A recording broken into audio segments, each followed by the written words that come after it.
গাজর আর পেঁপে মিহি করে নিয়েছি, আলু কেটেছি, এবার পেঁয়াজও কাটবো। কী করব বলছি।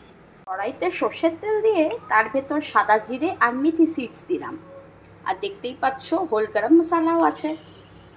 এইবার আমি পেঁপে আর গাজরের মিক্সটাকে এর ভেতর অ্যাড করে দেবো। লঙ্কাগুলো দিয়ে দিলাম, একটুখানি পেঁয়াজ কেটে দিয়ে দিলাম, লিটল বিট অফ সল্ট। এবার মিক্স ম্যারিনেটেড চিকেন পিসেস দিয়ে করলাম, লেবুর রস, নুন, গোলমরিচ। একটা মশলা মিক্সচার রেডি করছি। এতে দিচ্ছি টমেটো, ধনে পাউডার, জিরে পাউডার, হলুদ পাউডার আর একটুখানি পেঁয়াজ with ginger garlic paste. Wait for it.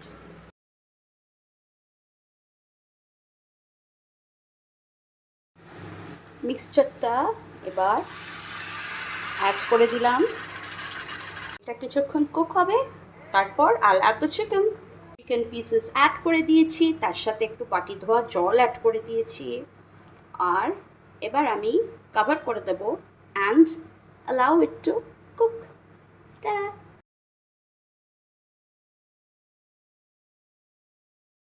Almost ready with thick gravy.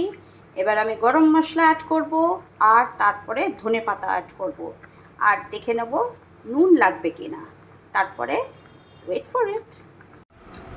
এবারে গ্রেভিটা দেখো কতটা ডেন্স, বিকজ পেঁপে আর ক্যারেটগুলোকে আমি পুরো মিহি করে নিয়েছিলাম। আর তোমরা চাইলে আলু পিসেসগুলোকেও একটুখানি বয়েল করে নিয়ে ম্যাশ করে এতে দিয়ে দিতে পারো, তাতে আরও থিকনেস চলে আসবে। জাস্ট লাইক পাও ভাজির যে ভাজিটা থাকে ওই রকম, সব কিছুর সাথে খেতে পারবে, ভাত, রুটি, পরাঠা। যেসব বাচ্চারা বলে গাজর খাবো না, পেঁপে খাবো না, তাদেরকে এইরকমভাবে খাইয়ে দিন ভেজিটেবলসগুলো।